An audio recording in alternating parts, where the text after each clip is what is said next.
Hello, Mark and I are back again with another tour. This time we're going to check out some sites in and around the Cuyahoga Valley National Park. It is a national park right in our own backyard. And we are right now just outside the Canal Visitor Center. I believe the Visitor Center is closed, like many other things, due to COVID. As you travel south from this point, there is also the Wilson Mill and the Frazee House, which that is a house that was built in 1825, although it is currently closed so they can do some stabilization. Obviously a house that old needs some restoration work.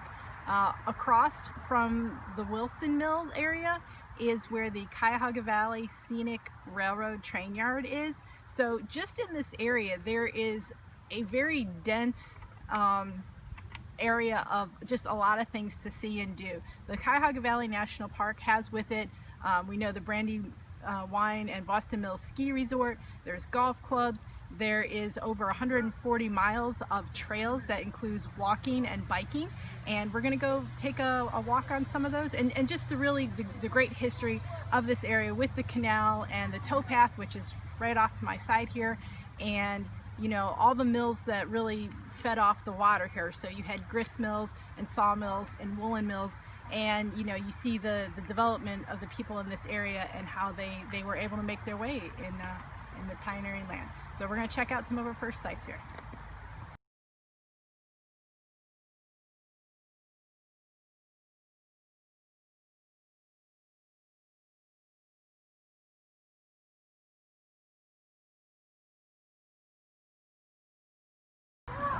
Hey, Joyce and Mark over here at Lock 38, and that's right across from the Visitor Center, the Canal Exploration Visitor Center, on Canal Road and Hillside Road. So this is actually a cool lock. It's pretty well renovated lock, and it's actually used to raise ships or barges as they went up to Akron, since Akron's higher than Cleveland.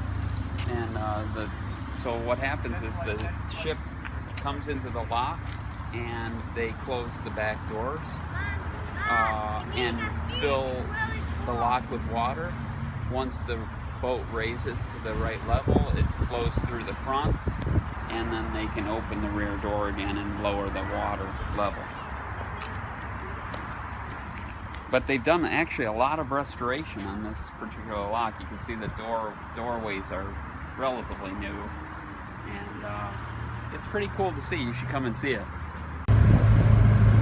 So we're heading up to our next destination, which is Brandywine Falls, and that's in the sort of top northeastern part of the Cuyahoga Valley National Park, in part of the Bedford Reservation. It's not Brandywine Falls. Yeah, it is. Or I'm sorry, Tinker's. Yes. The Great. She has the itinerary, but I know it better. Okay. I know it better.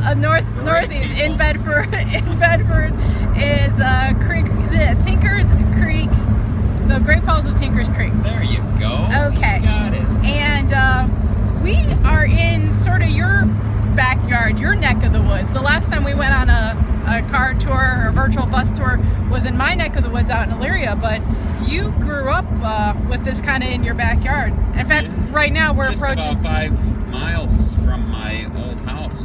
Yeah, right now we're approaching. We're close to Astorhurst golf course, yeah. And that was like one of your first jobs, right? Right, but it's not there anymore. It got it actually got bought over by the Metro Parks. So yeah.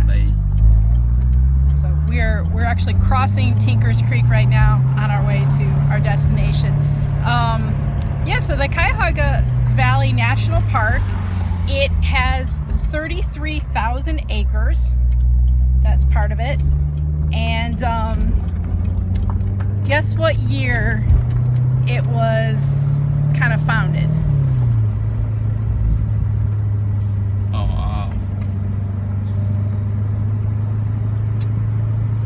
Let's say 1948. Pretty later than that, actually, and I would have to Google and search if this is one of the latest, but it was 1974. Good year. Wow. December 27th, 1974, and you may remember that it was actually for a long time called like a national recreation area.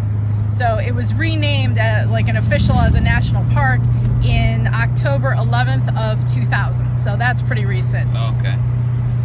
And we're heading up a ridge right now.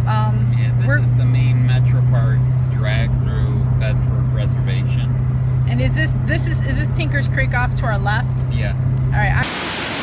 So here we are at the Great Tinker's Creek Falls, and I guess it's one of the wider falls in the area, and it's a really great spot.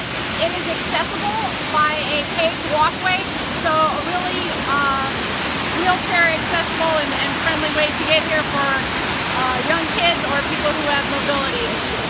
So, and the site is well worth it.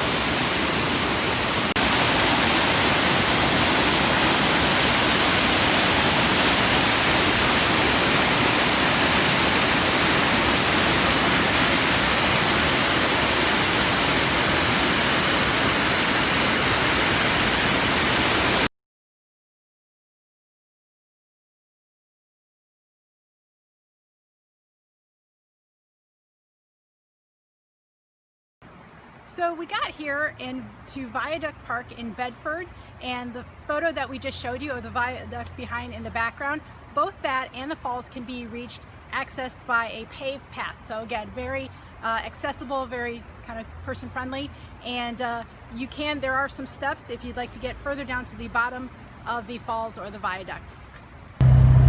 So one of the reasons that I picked this place to go for a trip today is not only, like I showed you on that last stop, was the accessibility of this park, but we are shooting this now in early September, and coming back here in October is going to be a real, things are going to be beautiful. So, go ahead and start planning now to come back in October. Speaking of October, or speaking of planning, our stop that we were just supposed to go to was to Brandywine Falls.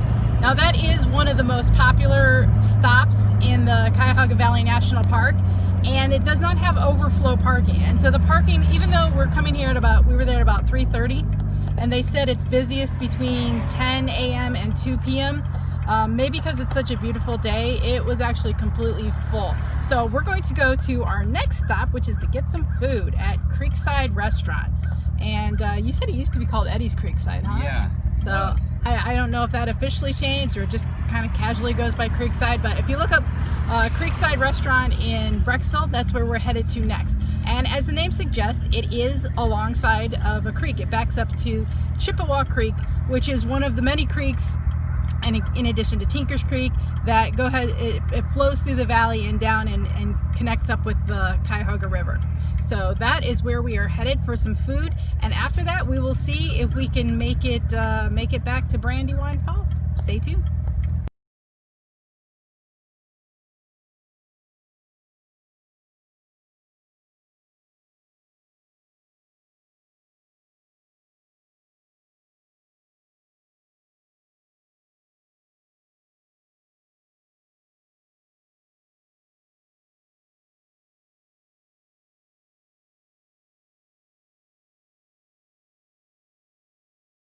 All right, because I have the best husband in the world, we did come back here to Brandywine, and I will show you the still photo of what it looked like when we got here. It's about 5:30, and there were still plenty of cars. It did take us a little bit of time, but we were able to finally get a parking spot and come down to it. Again, this is pretty accessible. There's an upper boardwalk, and I'll show you the video and the stills of the picture from there. So there's an upper boardwalk that's very accessible. It gets to an outlook point. From there you can go down another maybe about 20 steps to get to another point. There is also a lower boardwalk, which there are quite a few steps to go down that, so keep that in mind if you want to go down that one. The falls itself is about 60 feet high, and it is on the top there is a layer of Berea sandstone, and underneath it then wears away the Bedford and Cleveland shale. So that's what gives it the geology that you see unveiled. So hope you enjoy the trip.